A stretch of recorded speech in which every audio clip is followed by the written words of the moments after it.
ఎవరైనా చూస్తే మీకు ఎమ్మెల్యేలు ఉన్నారు కదా, ఎంపీలు ఉన్నారు కదా, వాళ్ళకి పోయి చెప్పుకోవటానికి ఏమంటారు? మీ ఎవరికి పోయి చెప్పుకుంటారు సార్? మామేం చెప్పుకుంటున్నారు, మా మీద చెప్పుకుని వాళ్ళు సొమ్ములు చేసుకుంటున్నారు. ఇంకా మేము ఇది అబద్ధమేమని ఇక్కడ ఇక్కడ 150 ఇల్లు సార్, 150 ఇల్లు ఉంటాయి. బజార్లు. ఈ 4 బజార్లు 200 ఇల్లు దాకా ఉంటాయి సార్. ఫ్యాన్స్ అయిపోయాము కాబట్టి వాళ్ళు అసలు కనీసం పట్టించుకోని వాళ్ళు చెయ్యట్లేదని మన సురేష్ పిఎక్ కూడా పెట్టాము, ఫోటోలు వాట్సాప్లు అన్ని పెట్టాము. పెడితే మీరు అబద్ధాలు చెబుతున్నారు, అక్కడ బాగానే ఉన్నాయి ఇళ్ళన్నీ అని సురేష్ పిఏ కూడా అంటున్నారు. మాకైతే ఎవరు పట్టించుకోవట్లేదు. గత ఈ 25 రోజుల నుంచి మా కుర్రోళ్ళు పోగు చేసుకున్న డబ్బులతోనే మేము అందరికి మేము వడ్డిస్తున్నాము.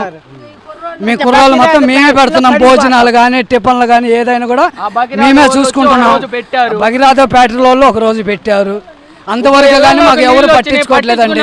బయటికి ఇక్కడ నుంచి బయటికి వెళ్ళి పునరావాస కేంద్రాలకు వెళ్ళమని చెప్పలేదా? చెప్పలేదండి, మాకు ఎవరు చెప్పలేదు. మాకు ఈ 4 లైన్లకు ఎవరైతే రాలేదు. ఏదొచ్చినా లాస్ట్ లైన్లు చూసుకుంటున్నారు. ఈ నీళ్ళు అటు నీళ్ళు కూడా ఇటు నీళ్ళు ఇటు కలిపేశారు.